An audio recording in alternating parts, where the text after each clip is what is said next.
네, 새로운 절반의 시작인 7월에 만나는 강혜인의 인. 안녕하세요. 강혜인의 인의 진행자 강혜인입니다. 오늘 강혜인의 인을 찾아주신 분은요, 사전 인터뷰를 제가 왔었어요. 처음 만났는데 그분을 제가 처음 뵙고 조금 놀랐던 부분이 역대 이 자리에 계셨던 분들과는 사뭇 다른 아주 젊은 일꾼이시더라고요. 그리고 양력도 아주 화려하신 분이십니다. 대전 평생교육진흥원의 금홍섭 원장님 만나 뵙겠습니다. 원장님. 안녕하세요. 예. 반갑습니다. 안녕하세요. 소개를 화려하게 해주셔서 감사합니다. 네, 바쁘신 와중에 함께 해주셔서 너무 감사드리고요. 예, 아닙니다. 네, 직접 소개 한번 해주세요. 예, 대전 평생교육진흥원 원장 맡고 있는 금홍섭입니다.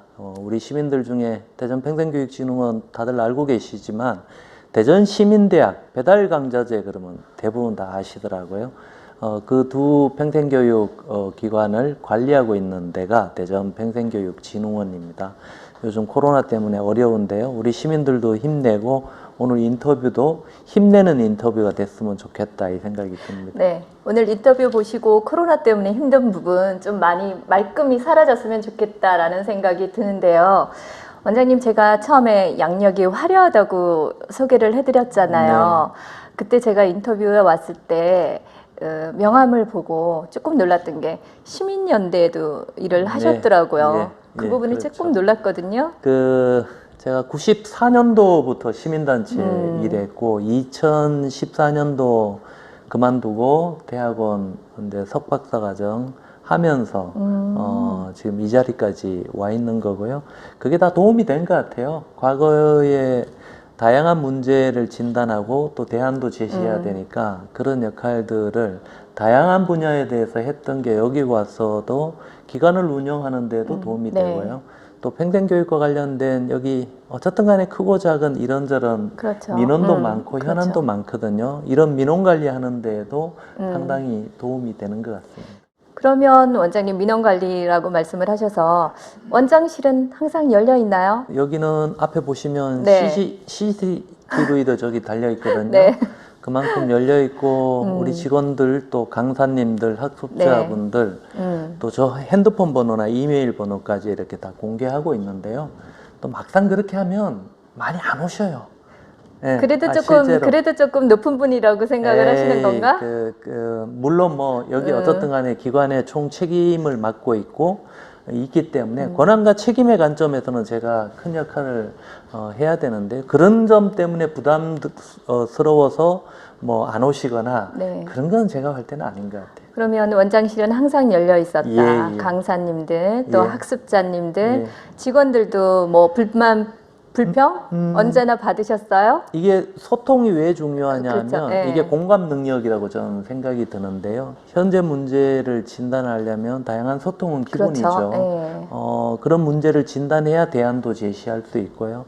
또 강사분들, 학습자분들 이렇게 만나보면 우리 대전 평생교육진흥원이 앞으로 어떻게 가야 되는지 미래에 대한 전망까지 과제까지도 제시해 주거든요. 그런 것들을 캐치해서 우리가 준비하고 해야죠. 지금 코로나 시대 같은 경우는 비접촉, 비대면 교육, 그렇죠. 온라인 교육이잖아요. 그런 부분들도 저희들이 2017년, 18년부터 준비했는데 지금 엄청나게 도움 받고 있죠, 사실은. 그러니까 뭐 유튜브에도 온라인 평생교육 콘텐츠 만들어서 올리고 우리 홈페이지에도 올리고 이걸 평생학습 수요자들은 언제든지 이렇게 찾아보고 물론 그걸 더 다양하게 해줘야 되는데 그런 것들은 이후에 또 저희들이 준비해야 될 과제인 것 같아요.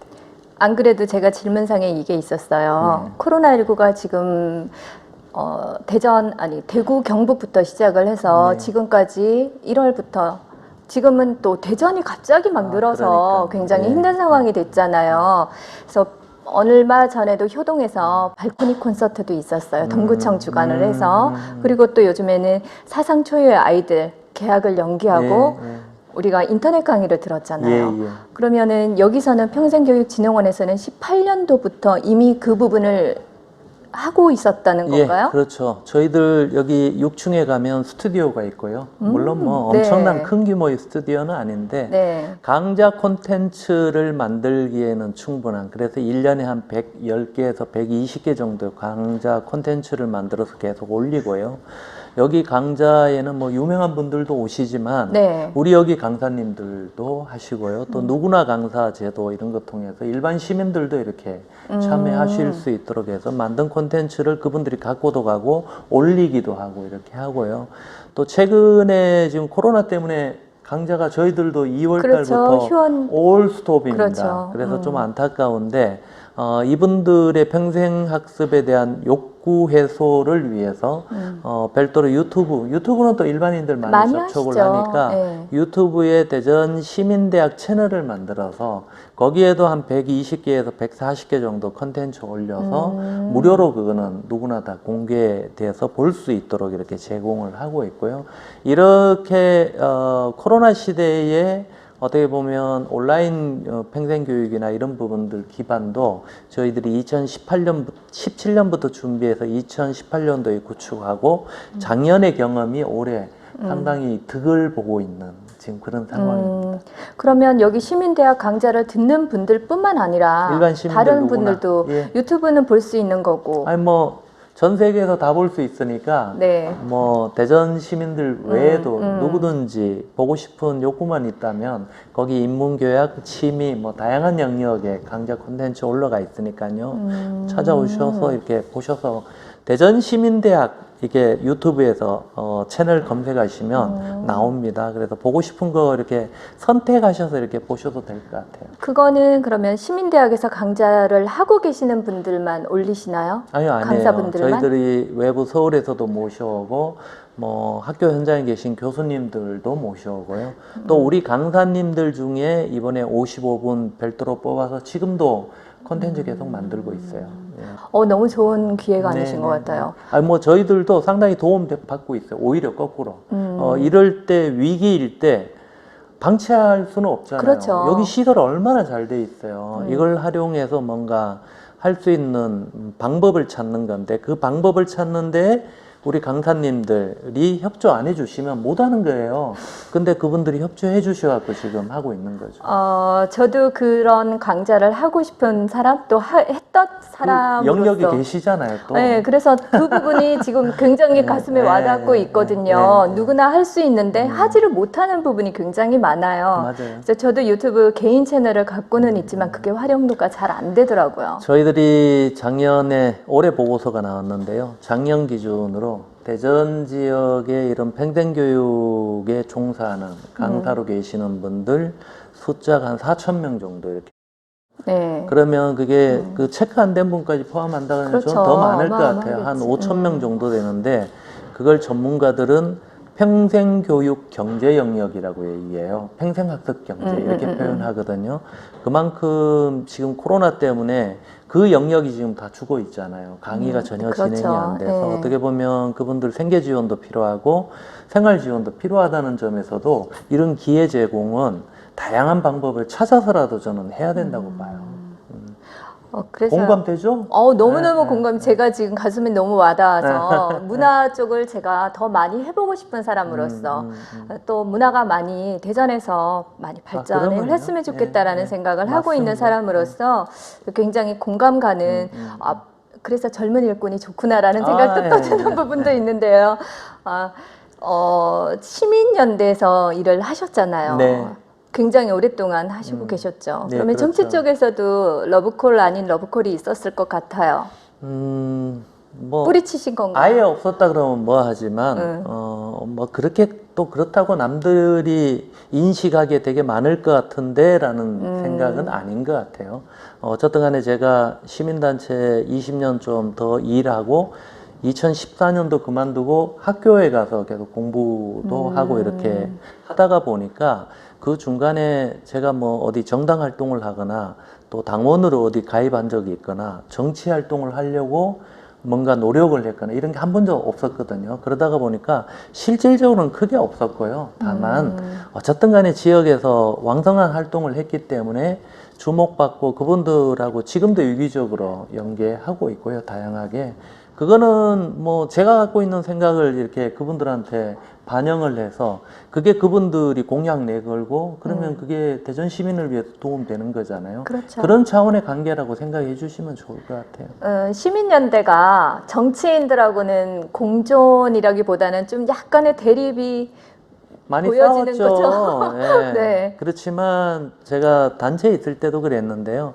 시민단체가 원래 그 정도는 해줘야죠. 그렇죠. 그리고 좀 더 진보적인 반보 한 발, 두 발 정도는 앞선 주장을 하는 게 저는 시민단체라고 봐요. 시민단체가 현실에 안주해서 있는 그대로 지금 누구나 생각하는 거 주장하고 제안한다면 그건 NGO 아니에요. 오용단체지. 그런 점에서 치열하게 싸우고 주장하고 했다 하더라도 인간관계까지 문제가 생기는 관계는 안 만들도록 그때도 노력했고요. 싸울 땐 싸우고 그러면요. 같이 있을 땐 끝나면 같이 또 하고 밥도 먹고 술도 한잔하고 네. 그래서 지금도 사실은 뭐 다양한 정치권 영역 또 시청의 공무원들하고도 그때 그렇게 부딪히고 했던 분들하고도 적절한 관계를 맺고 있는 것 아닌가 이런 생각이 듭니다. 그건 필요한 것 같아요. 어느 영역이든. 어디든 그런 부분이 없지 맞아요. 않아. 쓴소리를 해주는 부분도 있어야 되고 네. 또 단소리를 해주는 부분도 있어야 될 거라는 생각이 드는데요.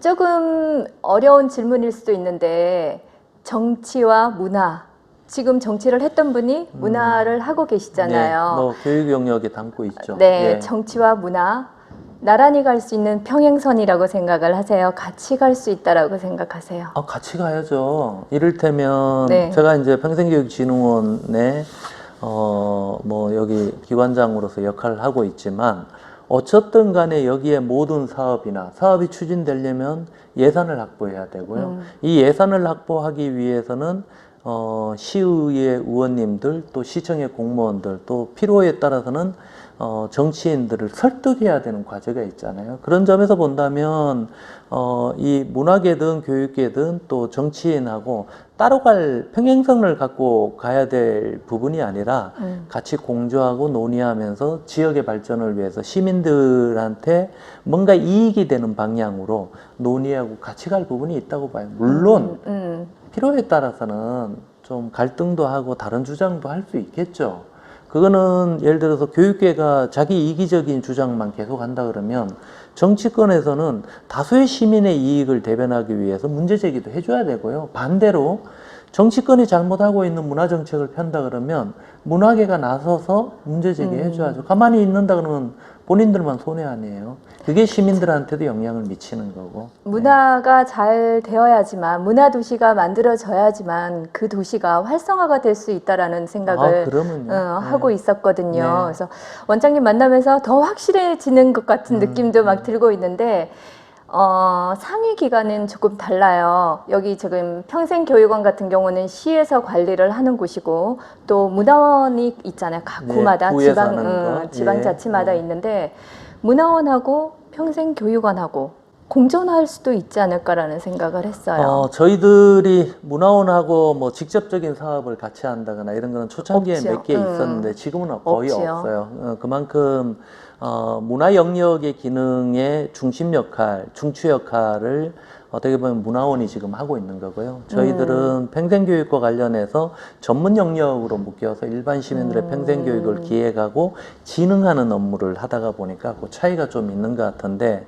이를테면 예를 들어서 뭐 독서문화 확산을 위해서 일반 시민들한테 독후감 뭐 경진대회를 한다든지 이런 거는 저희들도 하고 있고 그걸 예전에 문화원들하고 저희들이 같이 했더라고요. 네. 저는 같이 할 수 있는 그 이슈들이나 주제들이 있다면 저는 지금도 충분히 같이 가능할 거라고 같이 갈 수 있을 거라는 네, 생각이 드는데 왜 같이 가지 못하고 있을까요? 어떻게 보면 충돌하는 부분이 있었죠. 저희들이 평생교육 여기 500개 강좌가 시민대학에서 운영이 되는데 그러다가 보니까 문화원에서도 여러 강좌들을 하고 반복되는 있잖아요. 강좌가 굉장히 많아요. 네, 있었죠. 근데 제 생각에는 시민대학은 시민대학대로 양적으로 이렇게 많은 평생교육을 하면서 대전 시민 전체의 평생교육 기회 제공을 더 많이 했다라고 저는 생각을 해요.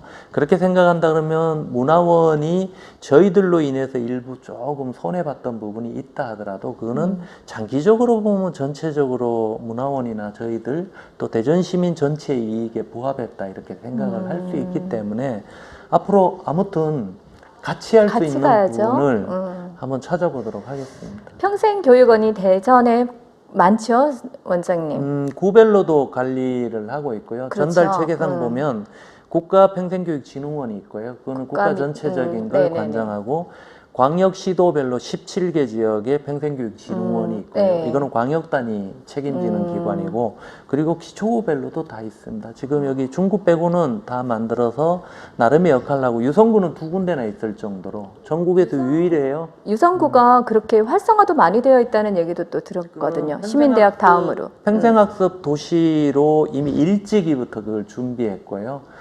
그만큼 구민들의 욕구도 있었고 또 거기에 구청장이 오래전부터 평생학습에 대한 관심이 많다가 보니까 그동안 그게 축적이 돼서 지금 유성이 아마 평생학습관도 2군데 있잖아요. 잘하고 있어요. 정말 잘하고 있어요. 거기를 제가 살짝 봤는데 아주 강좌도 많고 네, 시민대학 맞습니다. 다음으로도 예, 버금가더라는 맞습니다. 생각을 네, 했었거든요. 원장님 개인 블로그 가지고 계시죠? 예. 네. 가지고 소개 조금만 해주세요. 대전 소리통이라는 이름이고요. 대전 네. 지역의 이모저모 이런저런 소식 올리고 있는데 뭐 그 소식 제가 올리니까 제가 올리고 싶은 것만 올리는 거예요. 다만 오래됐어요. 한 10년 가까이 된 것 같은데 그동안 관리 안 하다가 어느 순간 내 글을 어디 얘기할 때도 없고 요즘 방송 출연 잘 못해요. 여기 와서는. 그렇다고 어디 글 쓸 때도 마땅치 않고 그래서 블로그 관리 한번 해보자 그랬고 한 4월 말부터 지금 체계적으로 관리하고 있는데 쏠쏠한 재미가 있습니다. 재미있으세요? 네, 많은 분들이 찾아오셔서 읽고, 댓글도 주시고 댓글도 가끔 남기고 좋았다고 눈팅하는 분들도 꽤나 많고요. 한간에 애들 말로 관심을 받고 싶은 그런 분. 그건 전문 용어로 관종이라고 하잖아요. 관종 타입은 저는 아니에요. 저는 아닌데 다만 재미를 찾고자 뭐 한때 그림도 그리고 게을러서 그림을 지속적으로 그려야 되는데 그게 잘 못해요. 그림도 그리시는 분이세요? 예전에 제가 어릴 때 꿈이 화가였고 그래서 시민대학에 예전에 2014년도 15년도 와서 그림 유화 그리고 전시회도 해보고 그때가 제일 행복했어요. 제가 인생 살면서 가장 했을 때가 언제니? 라고 묻는다면 시민대학에 와서 그림 그리고 전시회할 때입니다. 학습자로 임하고 계셨어요? 그러면요. 물론 그 전부터 이 기관은 좀 알고는 있었는데 그리고 나서 최근에 이제 글 이런저런 글 쓰고 글 재주는 없어요. 제가 살면서 가장 부러운 사람이 노래 잘하는 사람, 그 다음 글빨 좋은 사람, 2사람이에요. 글재주는 굉장히 있으실 것 같은데. 네. 어쨌든 간에 계속 쓰니까 또 재미있어지고 뭐 일반 다반사에 일어나는 일들도 올리고 요리한 거 올리고 별거 다 김밥 만드는 거 봤어요. 김밥은 제가 잘 만들어요. 얼굴 생긴 거하고 달리 술 잘 못 먹고요. 네. 되게 가정적이에요. 집안일 많이 하는 편이고 요즘은 저희 집에 감자가 넘쳐났어요. 요즘 감자가 감자 되게 싸요. 철이죠? 철인데 너무 싸요. 이거 농민들을 위해서 소비 촉진 좀 해줘야 되는데 우연히 집에 감자가 3박스가 왔는데 이걸 빨리 소비를 해야 되니까 쪄먹는 거는 요리가 아니잖아요. 그렇죠, 그렇죠. 누구나 할 수 있는 거잖아. 누구나 할 수 그건. 있는 거고 그래서 열심히 지금 감자 관련해서 감자 볶음, 감자 조림, 감자 짜글이, 감자 무침 별거 다 하고 있고 감자 전까지 하고 있고요. 계속 좀 서양식까지도 좀 도전해 보려고. 원장님 지금 임기가 거의 네, 다 돼갑니다. 끝나가죠. 네, 네. 9월달. 9월이요? 네, 벌써 3년 됐습니다. 와, 3년 동안 제가 원장님께서 생각하시기에 난 이거 너무 잘했다. 근데 난 이건 너무 아쉽다. 너무 잘했다 이런 거보다는 네. 어쨌든 간에 제가 오기 전에 좀 시끌벅글 했던 이 조직이어서 제가 오면서 2가지는 고민했어요. 첫 번째는 여기 조직 문화 좀 너무 딱딱한 거 말랑말랑하게 바꿔놓고 싶다. 이렇게 표현해도 되나? 하여튼 그렇게 바꿔놓고 싶다. 그걸 전문 용어로 조직 문화를 혁신하고 싶다. 이렇게. 혁신 너무 거창하잖아요. 바꾸고 싶다. 이렇게 생각했던 게 있고, 두 번째는 여기 오래전부터 제가 이렇게 들여다보면 시민대학 배달 강좌제, 시민대학이 1년에 여기 2천 강좌에 3만 한 6천 명 이상의 학습자분들이 학습자가. 등록해서 10주씩 수업을 받아요. 어마어마한 거예요. 배달 강좌제가 1년에 10주씩 수업 받는 2,300개의 강좌를 취약계층, 취약지역에 보내드려요. 이 또한 어마어마한 겁니다. 전국이 이렇게 하는 데 없어요. 근데 안타까운 거는 저희들이 그렇게 하면서 취미교양 인문학 중심의 강좌가 너무 많은데 네. 그걸 좀 바꿔놓고 싶어서 사회적 가치 요즘 관련해서 공익적 강좌 이런 게 많이 강조되잖아요. 그걸 뭐 일각에서는 민주시민교육이라고 얘기하고 저는 대전형 시민교육 이렇게 얘기해요. 또 대전이 다양한 출신지 사람들이 모여있는 도시다 보니까 대전학 이런 것도 되게 강조할 네, 필요가 있어요. 대전학. 또 4차 산업혁명과 관련해서 평생교육과 직업교육을 연계 융합시켜야 돼요. 이건 기본입니다. 기본. 평생교육과 그러면요. 직업. 평생교육 선진국들은 다 그렇게 하고 있어요. 평생교육하고 직업교육을 연계 융합. 인생이 이모자, 50대, 60대, 어떻게 보면 퇴임하시는 분들이 그렇죠.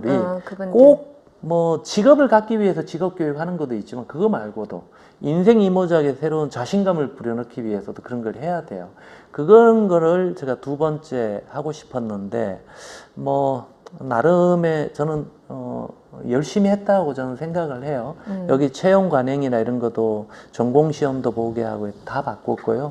또 계약직 직원이 있는 거 전부 다 일반직 정규직으로 전환도 했고 또 권위적으로 조직 운영하는 부분들 뭐 진짜 생긴 것 자체가 권위적이지는 않아요. 그래서 그것도 바꾸기 위해서 다양한 노력을 했고요.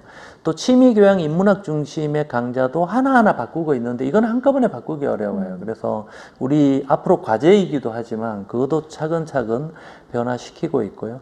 준비하지 않았던 거 만든 거 있어요. 성과가 학력인정 대전 시립중고등학교라고 어른들이 다니는 중학교, 고등학교. 그걸 여기서 우리가 하는 거예요. 그래서 올해 4월 달에 개교를 했고, 지금 임시학교가 대림빌딩, 대흥동에 있는 거기서 학교 운영이 되고 있는데, 올 연말에 지금 리모델링 하고 있어요. 자양동에. 일반 학교의 한 4분의 1 정도 크기에 리모델링 끝나면 올 연말에 들어가고, 내년부터는 본격적으로 학력인정 대전 시립중고등학교가 대전에서 운영이 되는 거죠. 그게 3년 과정으로 끝나는 건가요? 그러면? 중학교 2년, 고등학교 2년씩. 2년씩. 그러니까 보통은 3년이잖아요. 네. 우리 아이들 다니는 학교는 2년씩이기 때문에 1년 3학기로 다니는 거죠. 1년에 3학기. 그러니까 뭐 여름방학, 겨울방학이 되게 짧아요. 며칠 안 돼요. 그러니까 어쨌든 간에 그 학교를 작년 1년 동안 준비했어요. 되게 어려웠어요. 그거 어르신들한테 굉장히 호응이 좋으실 것 같아요. 대전에 이렇게 중학교, 초등학교, 중학교까지 그 어르신들 수요가 12만 한 5천 명 정도 되고요. 고등학교까지 포함한다면 더 될 수도 있잖아요. 이분들이 그 분명히 수요가 있고 또 전국적으로 보면 대전 이외에는 광역권별로 여러 개 학교가 있어요. 근데 대전만 사립 하나밖에 없는 거야. 그래서 이 사립이 또 문제가 되니까 공공형으로 만들어 달라고 해서 만든 게 대전 학력인정 대전 시립중고등학교인 거죠. 이제 임기가 끝나시잖아요. 그러면은 재임 얘기는 안 나오세요? 아니에요. 그거는 뭐 안 한다고 이미 공포하셨어요? 밝혔고 다만 이렇게 밝히는 것도 되게 조심스러운 거예요. 그런 것도 있지만 어쨌든 간에 제가 여기 일해 보니까 3년이면 짧은 거 아니에요. 또 긴 것도 아니지만 어쨌든 간에 새로운 열정과 비전과 일하고자 하는 욕심을 갖고 있는 분이 여기 새로운 분이 오셔서 또 이끌면 이 조직은 계속 변화 발전해 나갈 수 있는 거라고 저는 생각을 해요. 계속 새로운 아이디어가 그러면요. 나올 수 있는 분들. 기관장들이 왜 2, 3년 만에 바꿔야 돼요? 저는 바꾸는 게 맞다라는 생각을 여기 와서 확신이 들어요. 그러면 원장님 지금 이제 임기가 다 끝나가는 3년째 하고 계시는 거잖아요. 네. 앞으로 평생교육진흥원이 나아가야 하는 방향 제시 같은 걸 해주실 수 있을까요? 가장 중요한 거는 어쨌든 간에 방법을 찾아야죠. 지금 모든 대전광역시민뿐만이 아니라 지구인들이 코로나 시대에 살고 있는 것 같아요. 그러면 코로나 이후에 우리 사회의 변화는 어마어마할 거라고 모든 전문가들이 예측을 하고 있잖아요. 우리 여기 평생교육진흥원 같은 경우도 그동안의 평생교육은 접촉교육, 집합교육, 같은 공간에 200~300명씩 모아놓고 하는 교육이 주였다면 이후의 평생교육은 비접촉교육, 언택교육이라고 보통 얘기하잖아요. 그런 점에서 본다면 온라인 교육이나 이런 것도 활성화될 거고요. 또 다른 측면에서 동네 단위의 한 5명에서 10명 이내에 소규모 단위의 공동체 교육 이런 것도 되게 활성화될 거다 이렇게 예측을 하고 있어요. 저희들이 2017년도부터 온라인 교육에 대해서는 어느 정도 예측하고 충분히 지금 준비해 왔다고 저희들은 자부하는데 동네 단위의 그 커뮤니티 교육과 관련해서는 충분하지 않습니다. 이걸 하려면 좀 새로운 사업 아이템도 있어야 되고 예산도 필요하고요.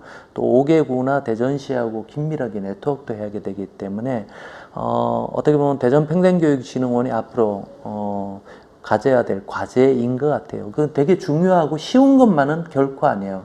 하지만 뭐 필리핀 속담 보니까 이런 게 있더라고요. 하고자 하는 사람은 방법을 찾고 하기 싫은 사람은 핑계부터 찾는다라는 말이 있는 것처럼 뭐 저희들이 나름 문제 인식을 갖고 있다면 그 하고자 하는 방법을 찾는 지혜로운 사람들이 되고자 한다면 충분히 가능하지 않을까 이 생각이 듭니다. 지금 하고 계시는 그 배달 강좌만으로도 충분히 10명 이하의 교육은 하고 있지 않으실까? 하고 있죠. 하고 그 있는데 생각이 그거는 드는데. 이제 취약계층, 취약지역만 대상으로 해요.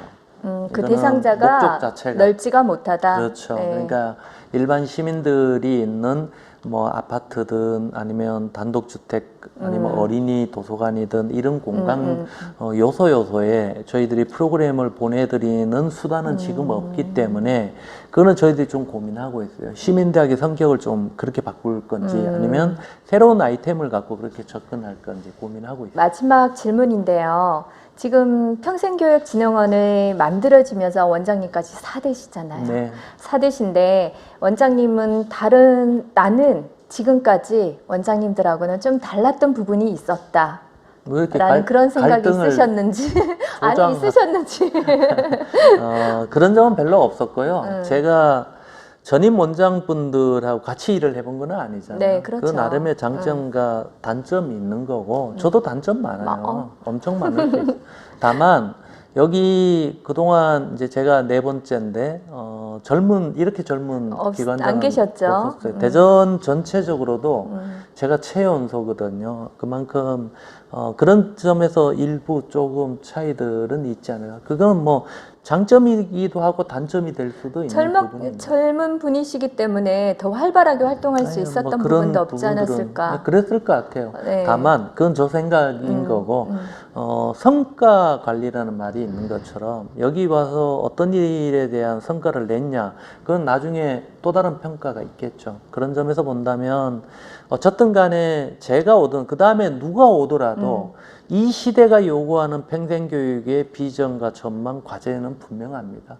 그걸 해결하는 사람이 올 수 있어야 되는 자리가 바로 이 자리 아닌가 이런 생각이 듭니다. 지금 좀 많이 과제가 힘들어지고 있는 것 같아요. 문화원뿐만 아니라 평생교육진흥원 뿐만 아니라 전 세계적으로 문화 계통에 있는 사람들 그분들이 다 지금 공감해야 되는 부분을 지금 마지막 말씀을 해주신 것 같거든요. 평생교육이 걸음마 단계예요. 사실은 우리나라에서 본격적으로 시작한 것도 2010년대 초반부터이기 때문에 그 걸음마 단계가 그럼에도 불구하고 시민들의 평생교육에 대한 욕구 수요는 날로 커지고 있고 이 커지는 수요를 어떻게 프로그램을 통해서 공급을 해드릴 거냐 이게 핵심 과제잖아요. 네. 그런 점에서 보면 결코 쉽지 않죠. 그동안 해왔던 거는 초창기 작업 그 자리 잡는 인프라 구축 단계였다면 제4차 평생교육 국가계획에서도 강조하고 있는데 앞으로는 뭐냐면 질을 높여야 돼요. 그럼 평생교육이 질 높이기가 얼마나 어려워요.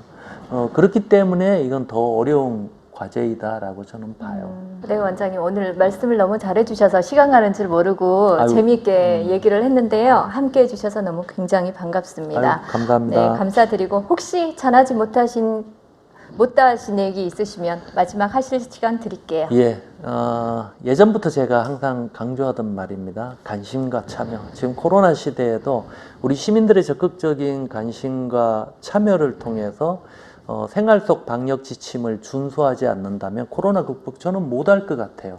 그런 것처럼 평생교육이나 우리 시정 하나하나에도 우리 시민들의 관심과 참여가 모든 문제를 해결하는 출발점이자 극복할 수 있는 대안이다라고 저는 생각이 들거든요. 그래서 우리 대전평생교육진흥원에도 우리 시민들의 적극적인 관심, 참여를 정중히 요청드립니다. 감사합니다. 금홍섭 대전평생교육진흥원장님 만나 뵈었습니다. 관심과 참여를 호소하는 마지막 말씀 해주셨는데요. 앞으로 원장님을 어떤 분야에서 만나게 될지는 잘 모르겠지만요. 가장 기대되는 유망인 중에 한 분이실 것 같은 그런 느낌을 제가 오늘 또 한 번 받고 가는 것 같습니다. 사람의 관계는 1%의 우연과 99%의 노력이 필요하다고 생각됩니다. 아무리 좋은 인연이라도 서로 노력하지 않는다면 오래 갈 수가 없고요. 또 아무리 나쁜 인연이라도 서로 노력한다면 좋은 관계가 되지 않을까 생각됩니다. 오늘도 좋은 관계 만들어 가시는 날 되시고요. 강혜인의 인 오늘 여기서 끝내겠습니다. 고맙습니다.